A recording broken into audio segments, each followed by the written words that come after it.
Question 9A1. You need to find out the change in the product price. That means somehow the change in demand or supply because of the situation mentioned in this very long paragraph. And some of you in your mock practice, you didn't understand this long paragraph, then you skip this question or answer incorrectly. Actually, this is not something very difficult. If you have pay attention to the news, pay attention to what happens in the society, then this is not something very difficult. Anyway, you need to understand the term known to value ratio. So what does it mean by known to value ratio? In mathematics, ratio means actually a fraction, right? Which have something over something.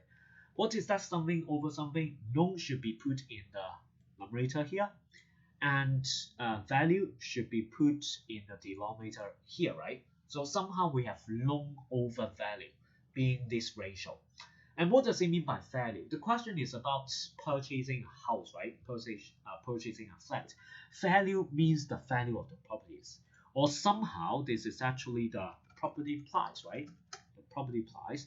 And that's why the fraction here, we can have property price in the denominator. We have known over property price. Then you may wonder why we have known here. Because when you buy a flat, most probably you will borrow money from the bank. Unless you are mainlanders or you have rich fathers, you will borrow money from the bank. And there should be bank notes, right? Then what it means by this ratio, it means actually the percentage of the price that you can borrow from the bank. Say for example, if I say 90%, 90%啦，咁即係話你可以借90%，借90%。如果樓價500萬，你借90%嘅，咁即係可以借幾多錢啊？ And you just multiply them together, you can get 4.5 million, right, from the bank. And that's why how much you need to pay initially. Initial payment means 首期 in Chinese, right? How much you need to pay? You need to pay only 0.5. So this is what we mean by this loan to value ratio. And now there should be a change in the loan to value ratio. Initially, there is a cap. If you read the question, there is a cap. If you have to borrow 90% from the bank, there is a cap on the property price. Initially, at most, the price is $4 million.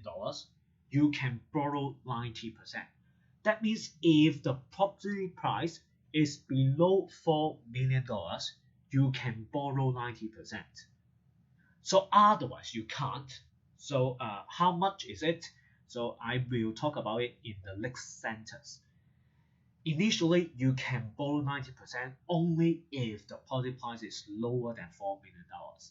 Now the cap is raised to $8 million. What it means? It means that now you can borrow 90% even when the property price is over $4 million. Even when the property price is $5, $6, $7 million, you can still borrow 90% from the bank. So the cap is now $8 million. If the price is still below $8 million, you can borrow 90% from the bank. And that's why initially the 90% only applies up to $4 million. Now $4 million below it, still 90%.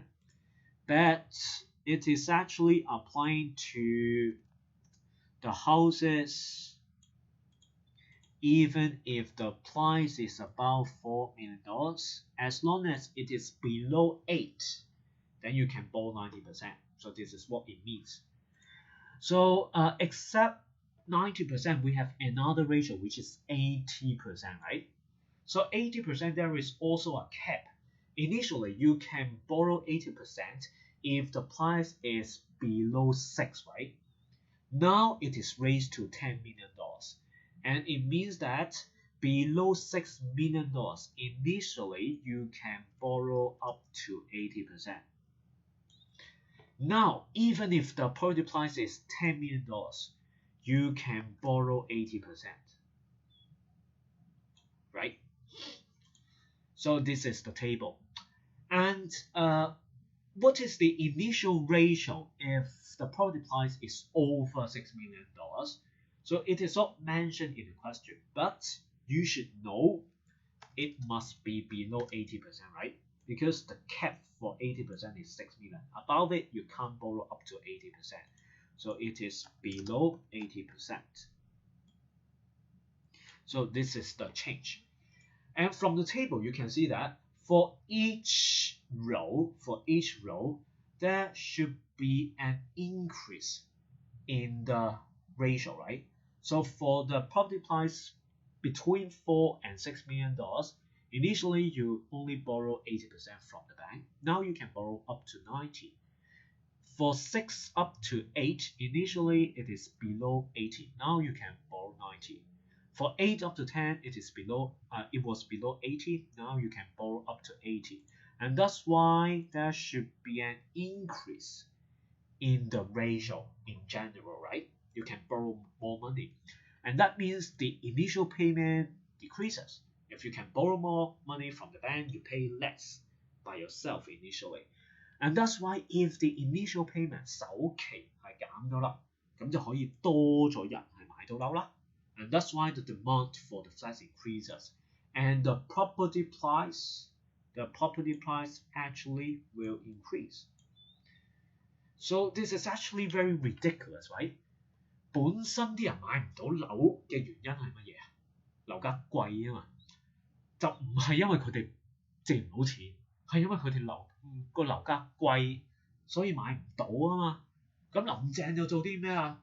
樓價貴，你咁我俾你借多啲錢咯。俾你借多啲錢唔係解決緊個問題嘅根源，個問題嘅根源係樓價貴啊嘛。佢就解決一啲其他嘅嘢，你唔夠錢買，我借多啲錢俾你，借多啲錢俾你，但係呢個會導致個樓價再升喎，咁根本就唔係解決緊個問題嘅。咁不嬲林鄭或者呢個政府都係做緊呢樣嘢㗎，即係個問題係 A， 咁佢就就當個問題係 B， 跟住就走去解決個 B， 咁其實唔係解決緊個 A 喎。So in this situation you can see that actually the property price will increase if this ratio is raised. This is ridiculous.